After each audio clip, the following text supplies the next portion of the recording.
Y me vengo hasta esta parte inexplorada de nuestro plató, nuestro almacén, donde se ocultan muchos tesoros del misterio, y lo hago porque necesito toda su ayuda, toda su capacidad de análisis. ¿Y saben por qué? Porque nos enfrentamos a un misterio que tiene 800 años. Nos enfrentamos a un código que nadie ha podido resolver, el manuscrito Voynich, sus dibujos misteriosos, su escritura que nadie puede descifrar, obra de un loco, de un mago, de un alquimista, un ritual, como sostienen ciertos especialistas, donde se narraba gráficamente lo que era la hindura o el suicidio colectivo de la secta cátara. Vean, por favor, con detalle, las ilustraciones donde aparecen mujeres desnudas en mitad de unas piscinas de color verde, cuya sangre, si esta teoría es cierta, salía después de cortarse las venas, ascendía por una especie de tubos de aspecto futurista para la época y germinaba en una especie de madroños o de frutos extraños. ¿Qué era todo esto? Este libro pasó por manos de reyes. Este libro ha estado durante por lo menos 20 años intentando ser descifrado por los departamentos de criptografía de la CIA. Este libro es una auténtica locura que nadie puede comprender en su sentido más profundo. Astrología, códigos, obsérvenlo bien. Quizá muchos se encuentren por vez primera con estas letras. ¿Significa algo para ustedes?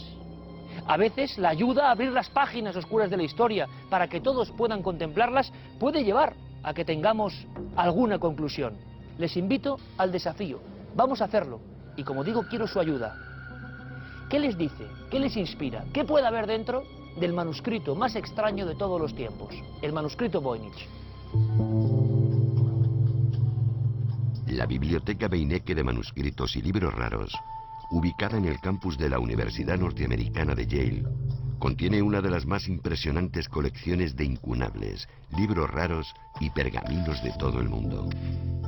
Sin embargo, entre todos ellos, hay uno que brilla con luz propia y destaca sobre todos los demás. Se trata del texto catalogado con la referencia MS-408, aunque en todo el mundo se le conoce por el nombre de el manuscrito Voynich.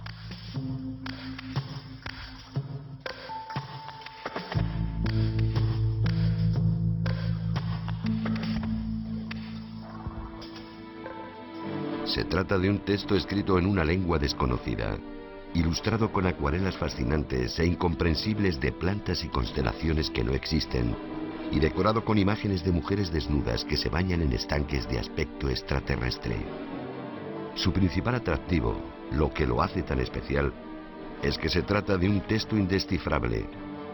Durante más de 200 años, los más diversos expertos han tenido acceso a sus páginas, y sin embargo, se han visto incapaces de aportar la menor pista sobre los misterios ocultos tras su alfabeto desconocido. El origen de este misterioso libro resulta incierto. En 1912, Wilfrid Michael Voynich, uno de los libreros y coleccionistas de libros raros más importantes del mundo, inició un viaje a Italia dedicado a la adquisición de volúmenes antiguos para su negocio. Un buen día, recaló en la biblioteca del Colegio Jesuita de Villa Mondragone en Frascati, cerca de Roma.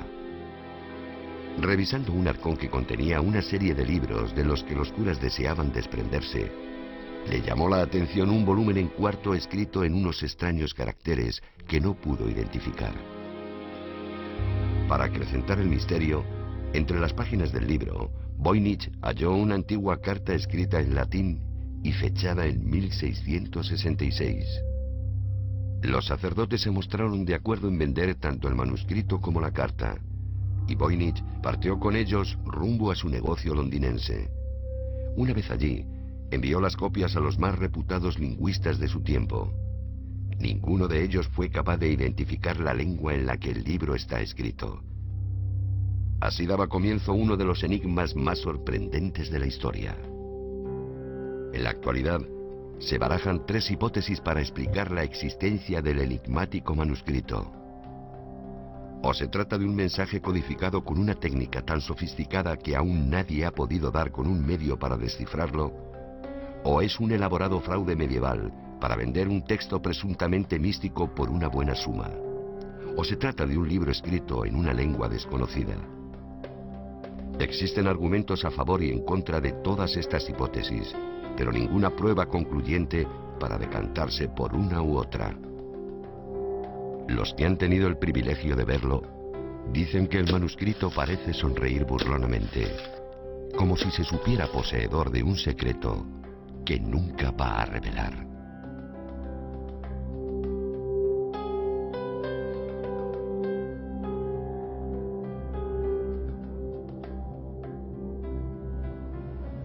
Con la clave MS408 se custodia esta joya en el Departamento de Libros Extraños de la Universidad de Yale. 252 páginas. Algunos especulan con que faltan 8. Quizá ahí esté su clave, la forma de solucionarlo. 40.000 palabras extrañas en un idioma desconocido. ¿Qué es esto? Para mí, un tema apasionante. Se han metido en él a fondo, están enamorados del código Voynich, del manuscrito cifrado. Nuestros dos buenos amigos, Eric Frattini, que has hecho además una novela, El Quinto Mandamiento. Aquí lo vemos, el código Voynich como protagonista. Bienvenido, amigo. ¿Qué tal? Santiago Camacho, un libro apasionante. Buenas noches. Buenas noches. La verdad es que estamos ante uno de los misterios más apasionantes de todos los tiempos. Porque ¿qué es un libro que no sabemos lo que pone en sus páginas? ¿Qué son esas imágenes que no sabemos lo que significan? Pues en esas estamos desde hace un montón de cientos de años y todavía con la tecnología de hoy, nada de nada. Es verdad, Santiago, por cierto, que hasta la CIA, departamentos de criptografía, especialistas con los últimos medios tecnológicos se han metido en el Voynich y nada. Sí, de hecho, yo creo que desde que en 1912 Voynich se trae de Italia este manuscrito, ese ha sido uno de los deportes favoritos de todos los aficionados y profesionales de la criptografía de todos los tiempos. En la Segunda Guerra Mundial, criptógrafos que trabajaban en la decodificación de los códigos alemanes y japoneses, pues en sus ratos libres se dedicaban a esto. Ahora con los medios informáticos también. Y hemos sabido mucho sobre el manuscrito gracias a ellos. Una de las características más curiosas que tiene, que evidentemente su autor no la podía saber en aquellos años, es que cumple una cosa que se llama la ley de Zipf. ¿La ley de Zipf? La ley de Zipf es una ley sobre la distribución estadística de las palabras en los idiomas normales. Es decir, se sabe, gracias a esta ley, que las palabras más cortas son más frecuentes y que hay una distribución matemática que va haciendo que cuanto más largas sean las palabras, con menos frecuencia aparezcan en los términos. O sea, Santi, que hay un sentido en todo ese lenguaje que no entendemos. Lo que han descubierto es que eso es un lenguaje que desconocemos, pero que desde luego matemáticamente al menos, por lo que sabemos de las lenguas, aunque no las podamos traducir, tiene sentido. Bueno, hay un sinfín de amigos que están viéndonos ahora, que por vez primera verán estas láminas, imágenes que vamos a ir repitiendo, que hemos reproducido aquí, y lo sé de buena tinta, que les encanta la criptografía. Y algunos grandes hallazgos han sido por personas aficionadas que, bueno, como si fuera un pasatiempo, han encontrado una clave. Vean todo muy atentamente esta noche, en esta parte del programa, porque creo que puede haber alguna sorpresa. Estoy seguro que quizá de casualidad o no, alguien puede ayudarnos. Véanlo muy bien. Pero Eric, si te parece, como tú has hecho en tu novela, lo que sería interesante es, bueno, vamos a abrir el códice o código Voynich, ¿no? Vamos a ver qué tiene. ¿Qué es este libro y qué nos cuenta? Hay como partes muy diversas, ¿no? Sí, tiene una etiqueta, que es con lo que está registrado, que indica que es un texto científico o mágico en un lenguaje no identificado, cifrado, basado aparentemente en caracteres romanos en minúsculas. Faltan dos cuadernillos muy importantes. Falta el cuadernillo 16 y 18, que la leyenda que tiene este libro, este códice, ha ayudado a, digamos, a aumentar un poco el misterio que tiene el códice, porque se dice que en el cuadernillo 16 y 18 ha sido descosido, no ha sido arrancado, ha sido descosido, y que dicen que en los cuadernillos 16 y 18 era que te explicaban qué sistema se utilizó para codificar el códice cifrado, es decir, el origen del código utilizado. La clave. La clave para descodificar y para entender qué dice el códice. El libro está dividido en 5 partes muy concretas. Claro, es un texto científico porque está dividido en herborística, astronomía, biología, farmacéutica y recetario, un recetario farmacéutico, que es la parte que más texto tiene. Después, el texto fue analizado por grafólogos expertos en códices del siglo XVI, siglo XVII y siglo XVIII, y todos los estudiosos coincidieron en que el libro estaba escrito en cursiva humanista italiana, que era como era el tipo de letra que se utilizaba para redactar los códices en el siglo XV principalmente, finales del XIV, principios del XV. El códice tiene supuestamente 40.000 palabras exactas. 40.000 palabras que, como hemos visto, nunca han sido descifradas, no se entiende lo que dice el códice. Y luego, si quieres, te voy contando un poco cada sección en la que está dividida el códice y qué dicen los expertos de ella realmente, porque hay muchísimo misterio en cada sección. Y la verdad es que cada ilustración del manuscrito Voynich es una auténtica sorpresa. Sorpresas que para algunos especialistas se adelantaban a su tiempo. Es más, Santiago Camacho creo que quiere mostrarnos algo muy gráfico. Santiago, algo que tiene que ver con esa lámina de allí, ¿no? Pues sí, esta lámina es especialmente importante porque además es uno de los pocos desplegables que tiene el manuscrito. De hecho, vemos aquí los dobleces, esto va plegadito dentro de lo que es el cuerpo del libro, y el autor evidentemente decidió tomarse este espacio extra para meter algo que él consideraba importante. Pues no solamente él, hace unas décadas el doctor William Newbold también lo consideró importante y de hecho saltó a los titulares de la prensa estadounidense con una de esas afirmaciones o revelaciones espectaculares que luego tampoco se quedan en mucho, que era: Roger Bacon descubrió en secreto el microscopio y lo utilizó para descubrir las células. Roger Bacon, ¿quién es? ¿Qué tiene que ver con esta historia? Roger Bacon es posiblemente uno de los intelectuales más importantes de la Edad Media, era un monje franciscano que muchos lo consideran prácticamente el padre del método científico. Él estudió en muchísimos campos de la ciencia y de hecho la leyenda, luego Eric nos aclarará cuánto hay de cierto en esto, la leyenda es uno de los posibles autores a los que atribuye el manuscrito Voynich. ¿Y por qué lo del microscopio? Pues porque el profesor Newbold pensaba o afirmó que estas formaciones que vemos aquí no eran ni más ni menos que los esquemas de células vistas a través del microscopio que, atribuyendo ya que la autoría era de Roger Bacon, pues él había hecho estos esquemas y había hecho estos primeros esbozos de células. Él incluso pues lo intentaba diseccionar, diciendo que esto era el núcleo de la célula, que dentro incluso se podía ver el material genético, que estaban unidas porque así representaba la división celular, etcétera, etcétera. Luego hablamos de otros posibles culpables de haber hecho esta broma o esta genialidad que nadie puede comprender. Eric, vamos rápidamente, casi en titulares, sabiendo lo más importante de las áreas del Voynich y nos vamos a centrar, porque tienes mucho interés, en la biología y en esa ilustración que tenemos ahí atrás. De esta de aquí. El libro, como te digo, la parte más importante es la herborística, es la parte más importante del libro, tiene unas 130 páginas. Yo te digo lo que tiene aproximadamente, parece un herborario de un estudio de plantas medicinales. Es una especie de tratado, como se hacía en aquella época, un tratado de medicinas medievales. Y luego te digo lo que dice el resultado de los expertos. Hubo un estudio muy concreto sobre el códice, que estudiaron la parte de herborística del códice Voynich, que fue realizada en la Sorbona, en la Universidad de la Sorbona, donde, por ejemplo, se dice que se muestra una planta, han intentado reconocer las plantas, las especies que aparecen en herborística. Hay una planta que es la pasionaria, ¿no? Es una planta medicinal. Lo que pasa que en el códice aparece una planta medicinal azul, cuando la pasionaria es roja. Luego, por ejemplo, hay dos plantas más que parece ser que han intentado identificar. Una es un girasol y luego otra especie es muy importante para datar el códice, porque los expertos dicen que es la planta de la pimienta.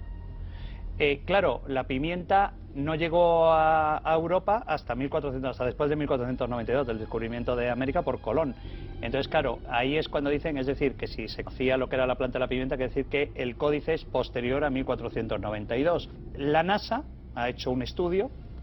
Yo recomiendo que los que les interese este tema se metan en la página de la NASA, porque hay una sección especial dedicada al códice Voynich. Dentro de la NASA hay una parte sobre el códice Voynich. Sí, además una parte que es interesantísima, porque se reunieron 23 expertos de la NASA a petición de la Universidad de Yale para ver si eran capaces de descifrar qué podía ser la parte de astronómica. Y la verdad es que hay muchas teorías dentro de esa página y de verdad recomiendo que la gente se meta porque es muy interesante. ¿Pero podríamos incluir algo? ¿Se parece a algo que conocemos o no? Bueno, hay teorías de... claro, de que la situación, dicen que la situación terrestre pudo cambiar y que no eran las mismas constelaciones que se puedan ver ahora. Se dice también, que si quieres luego lo hablamos, es otra de las teorías mágicas, entre comillas, que se habla, que pueden ser lugares, situación de lugares escondidos, lugares que se quisieron permanecer escondidos, principalmente con respecto a los cátaros, que es una de las cuestiones que si quieres luego hablamos de qué podría esconder, de los cátaros, de qué podría esconder el tema realmente el códice Voynich, ¿no? Luego hay una sección que es, yo creo que es, yo he visto el códice, no lo he podido tocar porque en la Universidad de Yale no te lo permiten, te lo enseñan en una urna de cristal que una especialista te lo va pasando con unos guantes especiales, ¿no? Hay una sección que es la de biológica, que era la que estábamos hablando antes. Pues que me gustaría que te levantases, Eric, para mostrarnos algunas cosas, porque sin duda estamos ante lo más sorprendente. Se ha dicho de todo. Has mencionado la palabra cátaros, que ahora volverá a surgir. Sí, simplemente, hablando para todo el mundo, como siempre hace este programa, los cátaros, aquella herejía cristiana, los hombres buenos, los perfectos, que fueron arrasados por cristianos, Inocencio III, que se recluyeron en el sur de Francia porque se negaban a abandonar su fe, una fe que hablaba de la iglesia pobre. Bueno, pues sobre los cátaros he hablado mucho de sus rituales de suicidio. Y en fin, te dejo ahí la pista, Eric, porque hay mucha gente, tú entre ellos, que relacionas la clave cátara con el código Voynich, ¿no? Sí, incluso en mi novela yo utilizo la documentación del tema cátaro, en mi novela, para dar una cierta explicación al códice. Bueno, ¿eso qué es? Hay dos teorías con respecto a estos dibujos. Es decir, hay que decir también a las personas que nos están viendo que esto es, digamos, es una página muy ilustrada, pero hay otras que son incluso dobles páginas ilustradas de mujeres bañándose en cañerías, como una especie de piscinas interconectadas por cañerías, que es lo que vemos aquí. Verde, y un líquido verde. Sí, un líquido verde, exactamente. Hay dos teorías. Una que es, te explicaría el suicidio de los cátaros, de los perfectos cátaros, el sistema de suicidio que sería como metido en como una especie de bañeras, como una especie de bañeras donde se abrirían las venas o para suicidarse, es decir, como un tipo de secta. ¿Y qué tendrían que ver ahí, en ese misterio, esos tubos que parecen una hidráulica, una tecnología mucho más moderna, ¿no? Claro, pero y además es que en esta página no se puede ver, pero en otras páginas del códice es muy curioso porque hay hasta sistema de grifos como de conexiones de tuberías de grifos, a través de grifos, y estamos hablando que si hacemos caso a los rumores que dicen del siglo XIII o siglo XIV, siglo XV que pudo tener el códice, pues claro, es decir, ¿cómo podían ser que hubiese sistema de grifos para interconectar?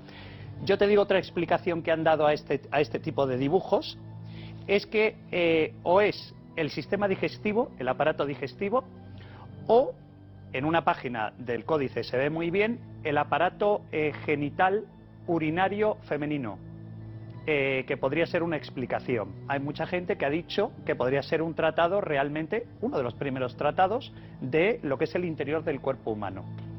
Asombroso de verdad, y por qué cifrarlo todo en una escritura que nadie podía entender. Se han perdido las claves en esos cuadernillos que faltan, desde luego, ahí para una novela, Eric, y para muchas, es sorprendente.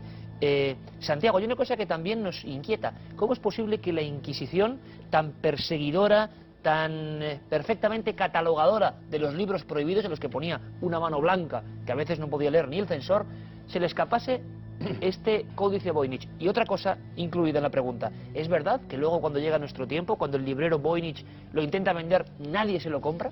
Yo creo que pasó el control eclesiástico por la sencilla razón de que es que no se sabe lo que contiene, pero no se sabe en absoluto.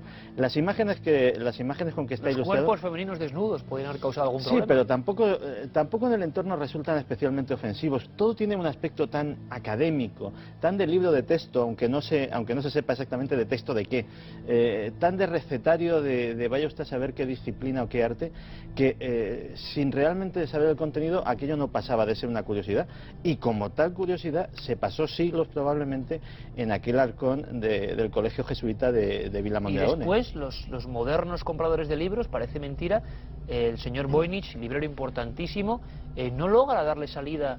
No sé si es que le pondría un precio muy alto. No, y si Voynich no conseguía darle salida, no se la hubiese conseguido dar nadie, porque Voynich es una verdadera leyenda dentro de los comerciantes de libros. Es el Indiana Jones de los libros, o sea, es un hombre que tiene una biografía fascinante, tiene que salir muy joven de su Polonia natal, es deportado a Siberia, llega a Londres en un barco pesquero, con todo capital, un arenque y un trozo de pan. Muerto de hambre. Muerto de hambre. Y hace dos cosas, que es empeñar su abrigo y sus gafas, y imagínate lo que le pueden dar por un abrigo y unas gafas. Con eso es con lo que empieza el emporio bibliográfico más importante que vivió la Europa de principios del siglo XX y finales del XIX. Se convierte en uno de los libreros más importantes de Londres. En Soho Square, tenía su tienda. Luego de allí pasa a Nueva York, empieza a tener delegaciones. En Florencia, en varios sitios. En Praga, empieza a tener delegaciones en los sitios. El hombre de los libros raros, ¿no? Sí. Y bueno, bibliófilos de todo el mundo recurren a él como última esperanza para encontrar los volúmenes más perdidos que imaginarse pueda. Pues ni él pudo conseguir. Se organizó una subasta que quedó desierta, y más tarde, a su fallecimiento, tuvo un segundo propietario, también comerciante de libros, que se las prometió muy felices. Se llamaba Kraus, este segundo. Y bueno, acabó donándolo a la Universidad de Yale por puro aburrimiento. Porque nadie quería... Le había estipulado un precio de algo más de $100.000, fue bajando un poquito y nada, ni por esas. Más claves del Voynich. Hay una teoría que dicen que fueron 2 scriptors de un monasterio de Centro Europa. Es más, en la etiqueta que hay actualmente para clasificar el libro, pone origen centroeuropeo. Nada más pone la etiqueta, ¿no? Como situando el libro. Y lo que se dice es que fueron dos frailes, expertos scriptors e ilustradores, que lo que le hicieron fue una broma al emperador Rodolfo II, el emperador del Sacro Imperio Romano Germánico. Un hombre muy interesado en toda la magia, la alquimia, la astrología. Sí, era un hombre absolutamente, era un erudito, era un estudioso. O sea, una broma muy elaborada para cobrar de ese rey.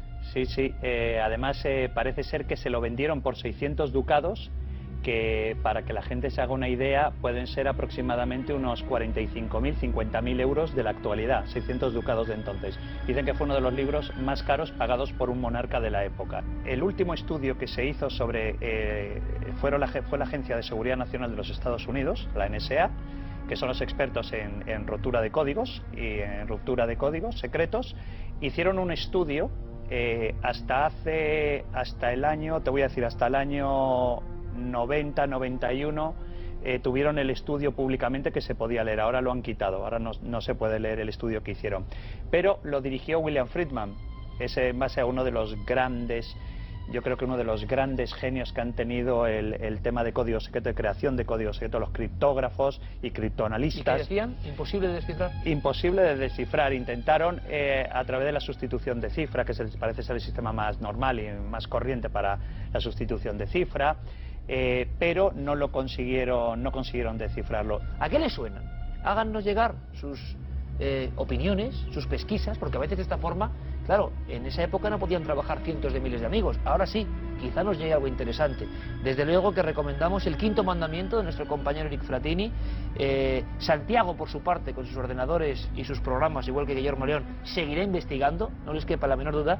Pero sí me gustaría, Eric, Santi, despedirme con una frase, con una expresión que una de las investigadoras, Mari D'Imperio, tuvo y escribió nada más encontrarse con el código, porque yo creo que es reveladora, ¿no? Dice así: la impresión que recibe el espectador moderno es de suma rareza, excepcionalidad y distancia. Podría decirse que es sobrenatural. Para el lector que ha visto imágenes de los manuscritos medievales iluminados más típicos, estas páginas tienen un aspecto muy diferente del que uno espera encontrar en un libro de estas características. El manuscrito es absolutamente distinto de cualquier otro documento, incluso de aquellos que aun remotamente puedan comparársele.